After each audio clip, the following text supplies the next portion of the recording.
Greece is deep in debt, nearly a quarter of its population unemployed, its banks running out of money, all signs of an economy spinning out of control. A Greek exit from the eurozone, a growing possibility, threatens, in the short term at least, to make the situation worse. What went wrong?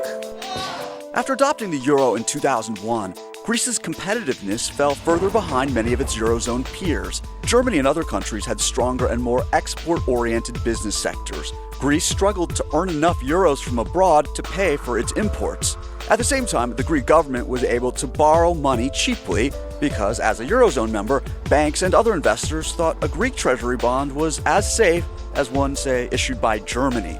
Athens used the money it borrowed to pay for a rapid increase in spending on pensions and other social benefits, and to cover its persistent failure to collect taxes owed. It also splurged on the 2004 Olympic Games. Greece's debt had long been growing faster than its overall economy, a problem made far worse when the global economic crisis struck, dragging Greece into a recession. On top of that, a newly elected government discovered in late 2009 that Greece had been cooking the books, understating its budget problems. Spooked by that and the growing size of Greece's debt and deficit, investors started demanding more and more interest to lend money to Greece, effectively cutting off lending. What could Greece do about this? Its options at this point were limited. Since it was part of the eurozone, it couldn't simply print more money to pay its debts. Only the European Central Bank could print more euros. Unable to refinance its debt, Greece needed a bailout.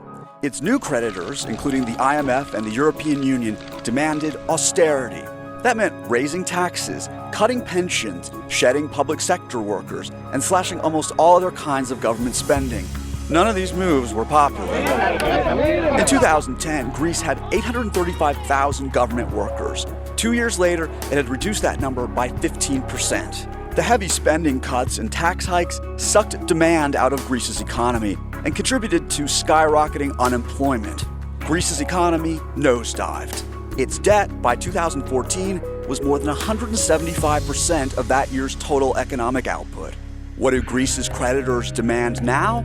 They demand that Greece continue making more economic overhauls, including pension cuts and tax increases, as well as loosening up labor rules, in exchange for more bailout funds. Nearly 2/3 of Greek voters in a national referendum rejected these terms.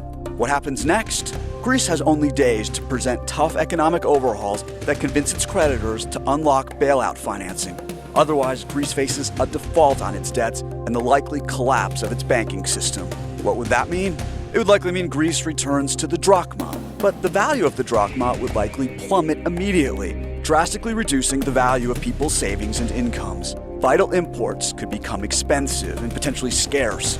Greece would still not be able to borrow money from capital markets, so the government would need to fire up the printing press and print the money it needs to pay its bills. That might lead to high inflation. The heavy economic disruption could push even more Greek businesses into bankruptcy. On the other hand, if Greece were to leave the eurozone, it might eventually reduce Greece's dependence on its European creditors, who would take a loss on most of their loans to Greece. The country would likely sink deeper into a depression, but its voters there seem to be saying, at least then their country would control more of the means to dig itself out. Eventually. That's the short answer.